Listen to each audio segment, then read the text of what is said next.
논어 69번째 시간으로 태백편 8장에서 10장까지 보겠습니다. 8장 자왈 흥어시하며 이버래하고 성어락이니라. 시에서 흥기하고 일어나고 예에서 서고 독립하고 음악에서 완성이 된다. 9자밖에 안 되고 어조사까지 빼면 7자, 6자. 간단한 말이죠. 주어가 또 없죠. 목적이 누군지도 좀 불분명하고 머리 꼬리 다 빼고 이제 토막만 떡 갖다 놨죠. 시와 예와 악은 공자 그 교육의 중요한 부분이라는 건 누구나 다 인정을 하죠. 근데 여기서 그게 세 개가 한꺼번에 모여서 종합적으로 논의되는 이게 또 처음이에요. 되게 흥미롭고 다 알고 있는 것 같은데 이거는 이해하는 방식이 두 가지가 있는 것 같아요. 하나는 교육법으로 이해라는 거죠. 공자의 교육법.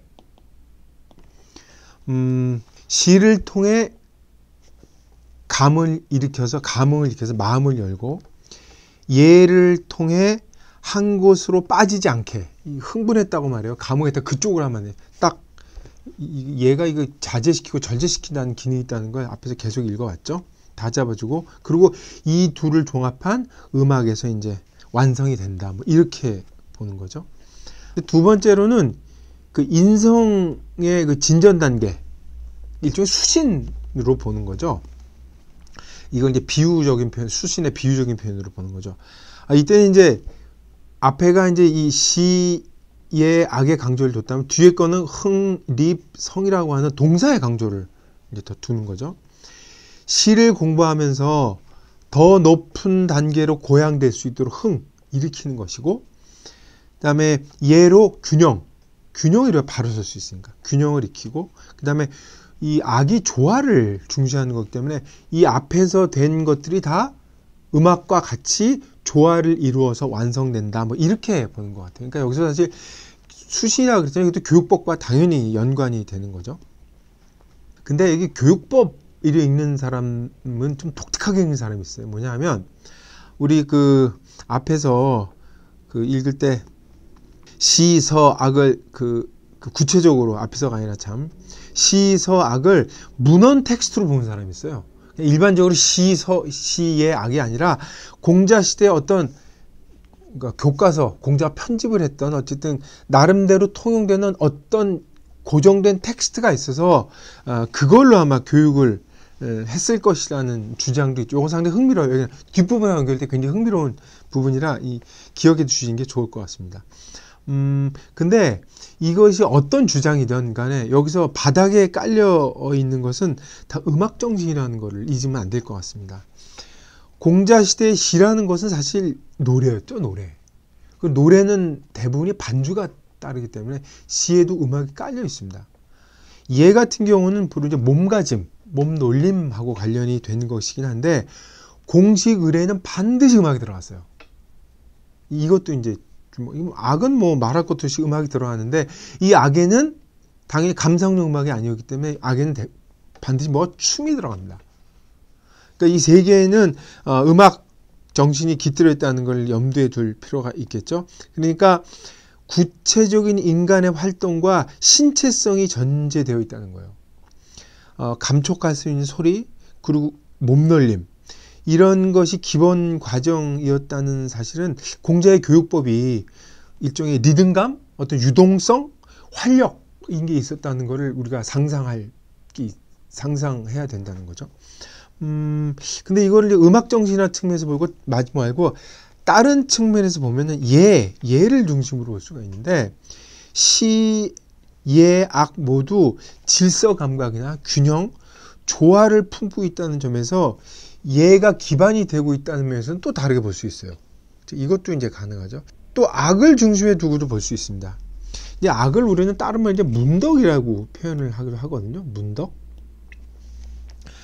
그러니까 시에서 일으킨 그 우리 타고난 덕, 우리가 갖고 있는 잠재되어 있는 덕을 이제 깨워서 불러 일으키고 예를 통해서 이것을 몸에 배고 세련되게 한 다음에 음악에 와서 완성된다는 거죠. 무슨 얘기인가 하면 악이라고 하는 것은 인간의 본성을 다스린 일이 인간의 본성이 어떻게 가꿔졌는가가 구체적으로 드러나기 때문에 악을 알면 인간의 본성을 관찰할 수 있다는 것이 전제가 되어 있는 거예요. 옛 사람들은. 노래가 노래로 끝나는 게 아니라 그 사람의 갖고 있는 자질이 어떻게 이렇게 끝에 가서 완성이 되는가 볼 수 있다는 거예요. 그러니까 문덕이란 말은 그 사람이 갖고 있는 타고난 덕이 어떻게 세련되게 갖춰진다는 악에서 볼 수 있다는 거죠. 결국 시의 악은 모두 독립된 하나이긴 하지만 서로 상호 침투해서 교섭하면서 큰 틀에서 맞물려 있다는 것을 알 수가 있죠. 이게 중요한 것 같아요. 전통적으로 얘기에도 왕제편에도 그런 기록이 있는데 선왕은 시서예악으로 조사, 선비를 만든다라는 견해가 있어요. 아마 그 견해가 여기에 깔려 있음을 알 수가 있습니다. 9장을 보겠습니다. 자왈 민 가사 유지언이와 불가사 지진이라. 논어를 통틀어서 공자가 욕먹는 데가 딱 두 군데가 있는데 그게 하나가 이거예요. 백성을 무시하는 공자가 뭐 그렇게 좋다고 난리냐고 이제 얘기하는 게 바로 이 부분이죠. 백성들은 따라오게 할 수는 있지만 이해하도록 할 수는 없다. 무지렁이들 시킨 대로 그냥 부려먹어야지 뭐 굳이 설명해주고 이렇게 얘기해. 그래서 이제 이거는 이제 봉건주의 사상의 아주 극단적인 형태로 공자를 이제 욕한 사람들이 흔히 끄집어내는 게 이거죠. 안연편에 보면 유명한 말이죠. 시적인 표현. 군자의 덕은 바람이요 소인의 덕은 풀이라. 풀 위로 바람이 불면 풀은 반드시 눕는다. 이런 얘기가 굉장히 유명한 말인데 이 말을 뒤집으면 백성을 교화시킬 수 있다는 말이기도 해요. 안연의 말은. 바람과 풀로 비유한 말은. 근데 이거는 그거 모순되는 것처럼 보이잖아요. 그렇게 한 사람이 이렇게 얘기해? 이제 이거를 이제 해명한 사람 중에 하나는 아마 이거 당시 사람들이 백성을 보는 일반적인 견해였기 때문에 공자라고 예외는 아니다라고 이해하는 사람도 있죠. 근데 좀 더 적극적으로 해명한 사람들이 있어요. 이거를 치자에게 해주는 일종의 정책적 조언이라고 그럴까? 이제 정치적 자문 같은 걸 볼 수 있는 거죠. 백성을 무시하는 게 아니라 어떤 정책이나 일에 대해서 따를 준비가 안 돼 있고 왜? 먹고 사느라고 생업에 바빠서 들을 준비가 있거나 따를 준비가 안 된 백성들에게 하나하나 일일이 설명하는 것은 오히려 의혹과 오해를 불러일으키기 때문에 일단은 일이 어려워질 수 있으므로 실행을 우선으로 하십시오라고 하는 조언을 읽는 게 있어요.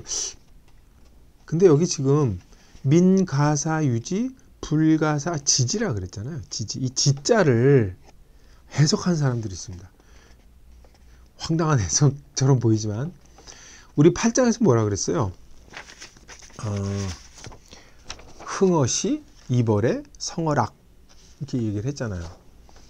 즉 시서례를 민가사유지요 불가사지지. 그러니까 시서예는 백성들이 따르도록 할 수 있지만 백성들로 하여금 백성이란 말 빼고 일단 민으로 하여금 알도록 할 수는 없다. 이렇게 해석하는 거죠. 이거 무슨 뜻이냐? 이때 민은 민이 아니라 공자의 제자로 보는 거예요. 민의 제자의 뜻이 있느냐? 라고 물으면 뭐라고 대답해야 됩니까? 있습니다. 민의 제자의 뜻이. 지금 포괄적인 뜻이긴 하지만. 그러니까 앞에서 흥어시 이벌의 성어락이라고 하는 거는 수준이 높은 제자들. 이치를 알고 얘기를 하면 금방 알아듣는 제자하고 수련이 오래돼서 그런 제자들한테는 그렇게 얘기를 하고 여기는 처음 들어왔거나 아직 이치에 대해서 설명하거나 글을 단계가 안 되는 제자들은 일단 익히도록 하는 거죠. 일단은 따라해라. 익힌다. 그 다음에 나중에 설명을 한다는 거죠. 그러니까 공자는 제자가 많았는데 그 많은 제자를 두 부류로 나눠서 교육을 시켰다고 보는 거죠. 문제는 민자예요. 민자. 민이 무슨 제자가 있느냐. 뜻이 있느냐.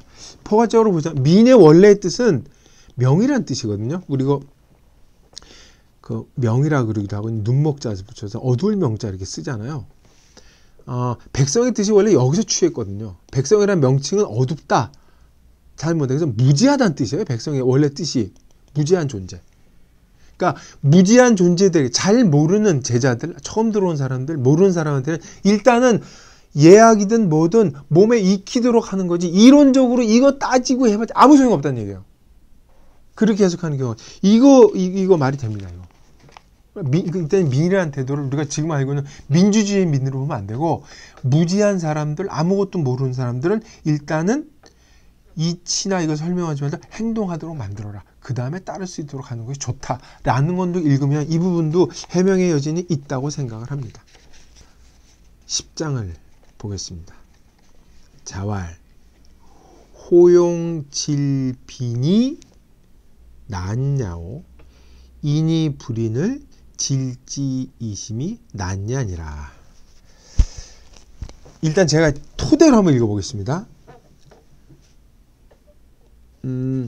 용감함을 좋아하고 가난함을 싫어하는 것이 난을 일으키고, 인이 불인은 대부분이 불인지인이라고 해석을 대부분이 합니다. 불인한 사람을 미워하는 것이 너무 심한 것이 난을 일으킨다. 이렇게 조선시대 사람들이 이렇게 읽었습니다. 근데 요거를 주자는 조건절로 읽었어요. 용감함을 좋아하고 가난함을 미워하면 난을 일으키고, 불인한 사람을 미워하는 것이 너무 심하면 난을 일으킨다. 이런 거예요. 미묘한 차이가 있습니다. 이게 우리나라는 주자들을 읽었는데 왜 토를 이렇게 잘하는지 모르겠어요. 희한한 거죠. 토대로 읽으면. 그러면 이제 이걸 어떻게 해야 되느냐. 꼼꼼히 읽는 수밖에 없어요. 꼼꼼하게. 왜 그러냐. 여기 지금 주어가 없습니다. 용감함을 좋아하고 가난을 미워하면 난을 일으키는데 누가? 불인함을 너무 미워하면은 난을 일으키는데 누가? 그래서 이거를 일단은 A와 B로 나눠서 설명을 일단 해보겠습니다. 이 A는 일단 백성이나 일반 사람을 일단 보겠습니다. 백성 가운데 용감함을 좋아하는 사람이 있어요. 근데 너무 가난해. 용감함을 좋아하고 힘도 좋은데 너무 가난해서 가난함을 싫어하면 난을 일으킬 수 있다는 거예요.